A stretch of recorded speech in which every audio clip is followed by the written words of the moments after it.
everybody, welcome to another video.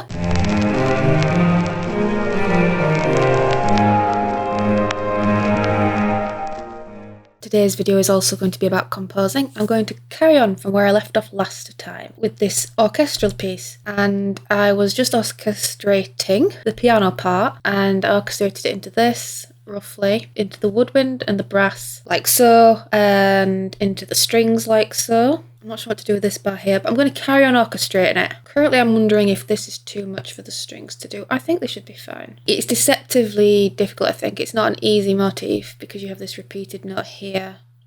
It kind of trips you up, but it does repeat once you've got it under your fingers, so it should be okay. I added 2 bars because I wanted to extend it a bit, so I'll repeat this again.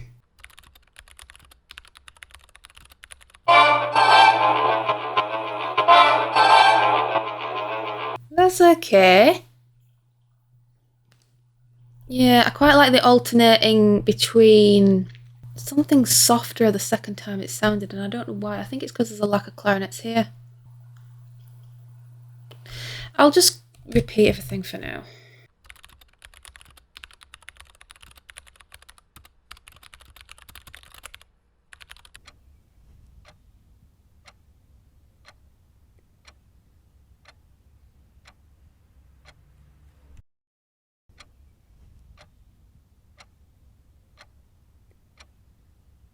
Right, I quite like the build-up of these chords at the beginning, so maybe I will extend this build-up by twice the amount. You see what I mean? So I'm adding 2 bars here, and I'm going to extend this. I'm going to like double it. So what did we say that was called? When you augment something by, well, you can augment it by whatever you want. It just happens I'm doubling this equally. So that would go there. Oh, this would be copied here, and then we're going to get rid of the piano part. This is just me plotting out the material before I distribute it into the different instruments. Now, how would we do this? So, there's a nice E note, so maybe there can be a tremolando E.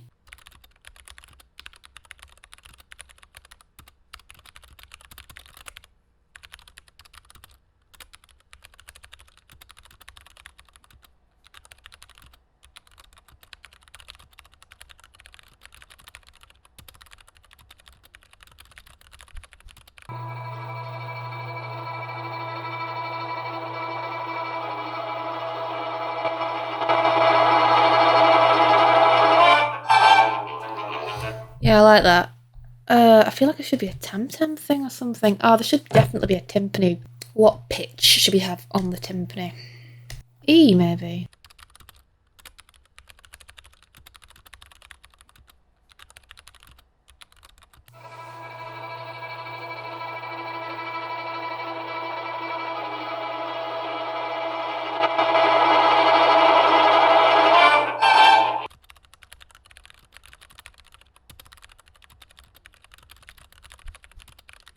I think what I could do is introduce a different tempo or like a hemiola or something that messes with time a bit. So if we have a look, we'll start with the strings down here and just build up. If we have a look at what we've got here, this sort of relentless ostinato, maybe we can suddenly just change it to something like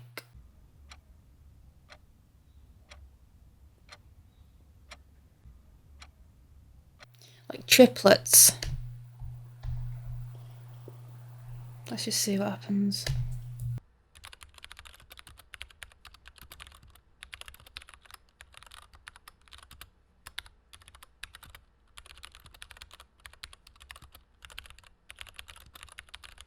So what I've done is I've augmented it into triplets, this fast semiquaver bit. I don't know how it's going to sound with a sudden change in tempo, but let's see what happens. And I think before that we can introduce like 4, 1, 2, 3, 4. So maybe at this point we can increase the regularity of this bass bit, for example. So you really got the 4 beats punctuated. So then when the triplets come in, it's going to sound like something definitely different's happened.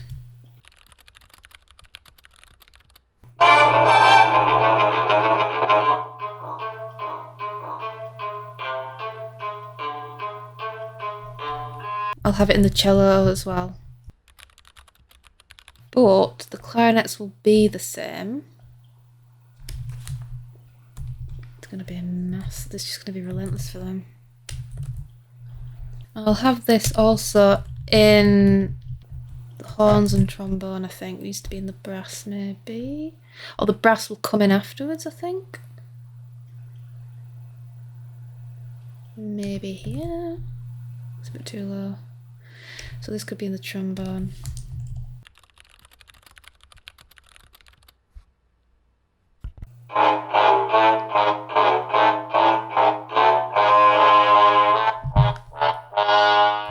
Okay. And maybe this could be in the bass then. Why not? And then maybe it can go into the strings. Why not? I think I need like a regulated beat for sure, like just like a bass drum, just boom, boom, boom or something. Yeah, I'm not sure about any of this. It's a bit weird, it's a bit weird. Like I kind of want a fast thing going on, but I still want it to sound interesting.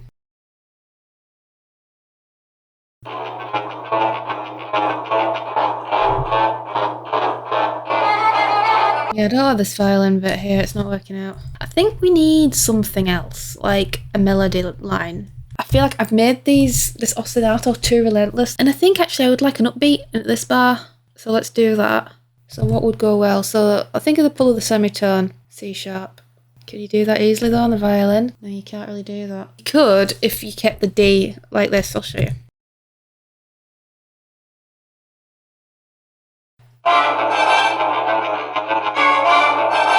I like that, and I'm not going to do it on every one.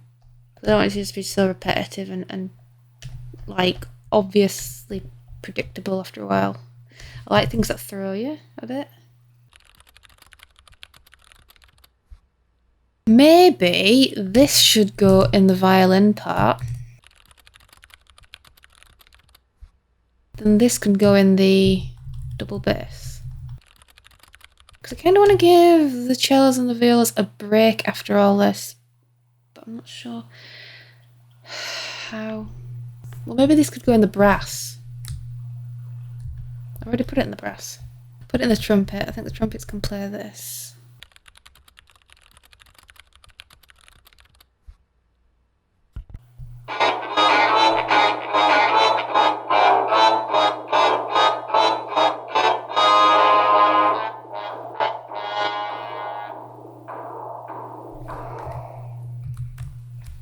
It just sounds... Ugh.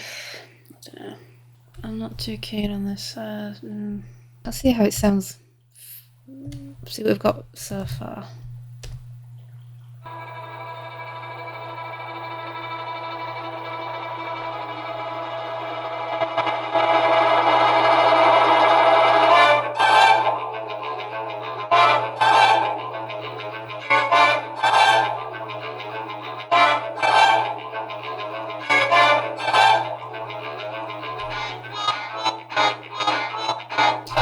I know what to do. I know what to do. So flutes have to double this, and then they can come and do something, and then it'd make the triplet thing more like a blend, if that makes sense. You see what I mean? I'll just explain what I'm going to do here. So here we have this da-da-da thing. I'm going to repeat that in the flute, double it in the flute. And then when we get to around here, the flute's going to do the do-do-do-do-do as well. And then they're going to carry it on so that when this changes, it's like we've already established another do-do-do-do-do-do-do-do-do. I'll just do that and see what that sounds like.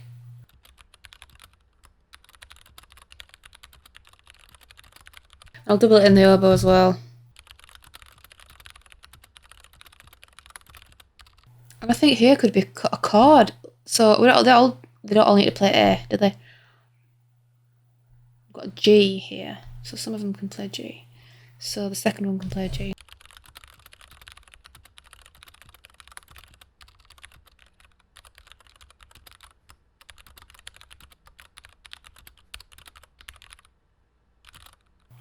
I need to change the title as well. It can't be called Magic Square Sketch. So this is where the thing needs to come in. It needs to double in the flutes and stuff.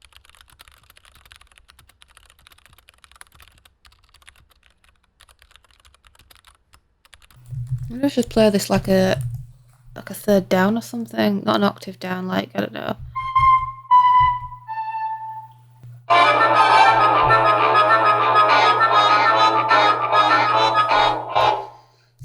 to work, and I'll double it in the oboes if I can. Probably need to alter the octaves. That looks terrible, doesn't it? I've left all my cups out. I'm sorry about that. Looks a mess. But one of these cups does have coffee in. The other cup, as you can see, Teddy is drinking from. I'm gonna laugh. I just put his little paw hand around it. Joining me in a tea. It's a coffee, actually. Right, back to this.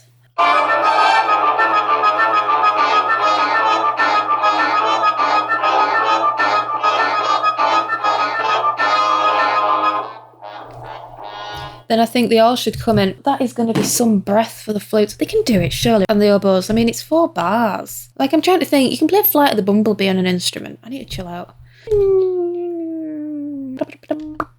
And then I think they all need to play this.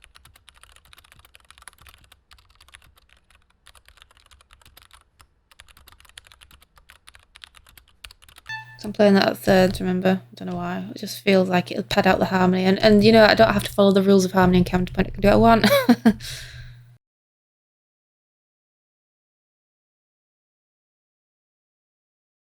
Could double that in the clarinets. But no, I think somebody needs to punctuate with this. Someone needs to... Maybe the bassoons can? I don't know. The bassoons could easily play this, though. Maybe the bassoons can double what the oboes are doing. Makes sense. Similar timbres are going on. And before that, the oboes can double what the bassoons are doing, maybe. I feel like one of these should be a cor anglais, and one of the flutes should be a piccolo. And one of the clarinets is a bass clarinet. So I would be kind of making a bit of a pattern. I'm going to change this oboe 2 to a cor anglais. Got to have a nice bassoon solo as well at some point. All these beams, why are they so squished?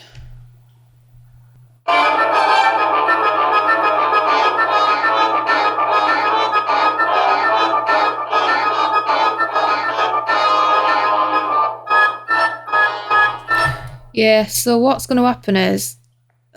right. This is going to be doubled in the clarinet and bass clarinet because it needs more. Well, this will be doubled in trumpet 2, but maybe down at third. Arbitrarily. Same with the horn.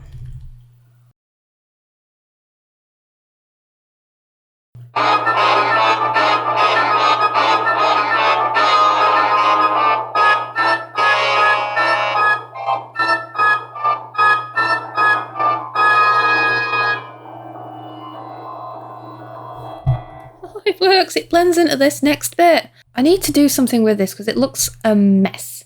It needs, I feel, I don't know. But what I will do is I'll change oboe 2 to a cor anglais.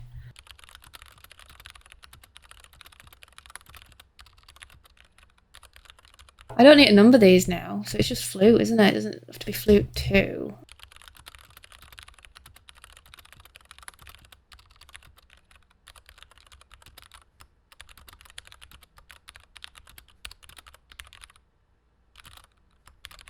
Okay, so let's go over what we've done today. So what I did was I continued orchestrating the piano part that I had. I extended it a bit lengthways and I filled it out. I doubled some moments, so where we have it in the strings here, I doubled it in other parts, such as in the brass this time. And in the upper woodwind, I incorporated the flutes and the clarinets. And I also reorchestrated slightly the woodwind. So for instance, I had the piccolo integrated instead of a flute. We have a cor anglais instead of oboe 2. I introduced the horns. I also did something that we call augmentation. I've talked about that in a previous video, where you lengthen the durations of notes. So for instance, this motif here, this ostinato motif in the semiquavers I have here, I have elongated it into triplet crotchets here. And I've introduced a hemiola. Now a hemiola is like where you combine 2 different pulses. So if you think about 3/4 on top of 4/4, or a good example is West Side Story. That we like, what is it? That is it's 1 2 3 1 2 3 1 2 3. So it's 3/4 superimposed onto 6/8. That's a hemiola. But at the minute I've got 4/4, obviously punctuated by these down bows here in the violin, and I've got these triplet crotchets. I've also got the bass drum coming in to really emphasise the 4/4 beat, whilst this triplet augmentation of the original ostinato comes in. And then this builds up into the winds, the woodwind getting higher, and then it blends into this next motif we have that we generated in the previous video from me modifying material that I generated from a magic square, if that makes sense. So next time I think we'll work with this, and we'll just work on extending the material and building it up.